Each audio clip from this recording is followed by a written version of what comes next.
Today in Worldly Wise, the world's most common habit. Does your chewing gum lose its flavour on the bedpost overnight? If your mother says don't chew it, do you swallow it in spite? Can you catch it on your tonsils? Can you heave it left and right? Does your chewing gum lose its flavour on the bedpost overnight? Yes, chewing gum. We chew 100,000 tonnes of it every year. But how many of us actually know what it's made of? Excuse me, I see you're chewing gum. Yeah? Have you got any idea what it's made of? No idea. Never thought about it.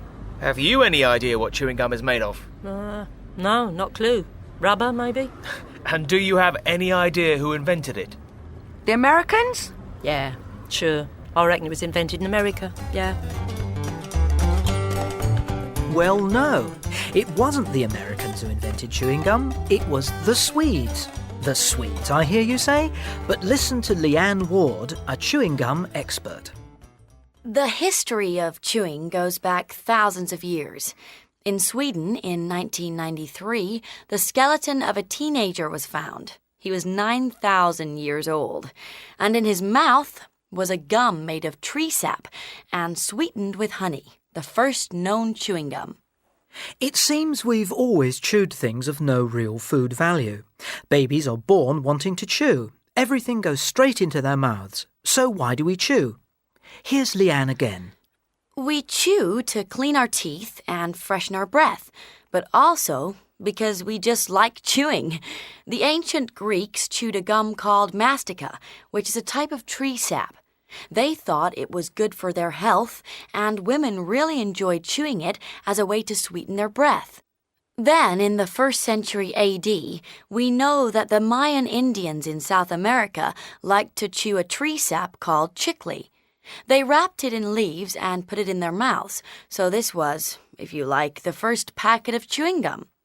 The American Indians also chewed tree sap. They gave it to the English when they arrived, but it wasn't until a few hundred years after that it became really popular in America.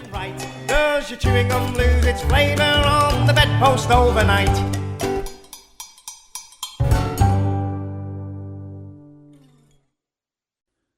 The history of modern chewing gum begins in 19th century America. In 1892, a clever young salesman called William Wrigley decided that chewing gum was the thing of the future. Wrigley was a business genius. He was the first to use advertising to sell in a big way.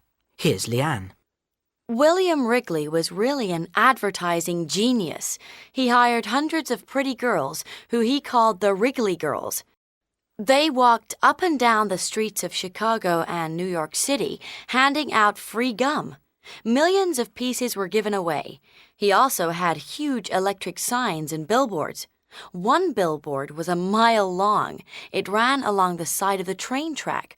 So, with all this, chewing gum became very popular all over the USA.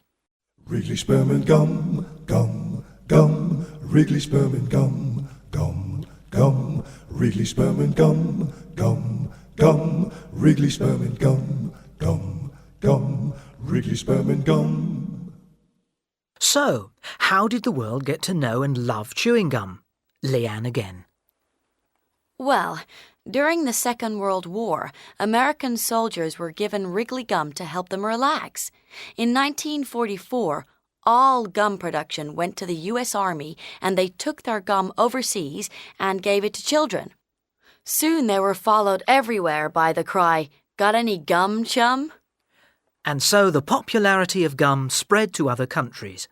After the war, sales of gum exploded worldwide. Chewing gum was even taken into space by the first astronauts. So what exactly is it made of? Well, the strangest thing about gum today is that nobody knows what it's made of. Nobody will tell you. The chewing gum industry keeps the recipe top secret. Oh me, oh my, oh you, whatever shall I do?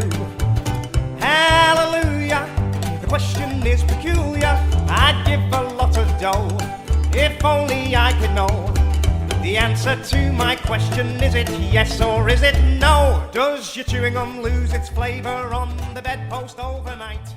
If your mother says don't chew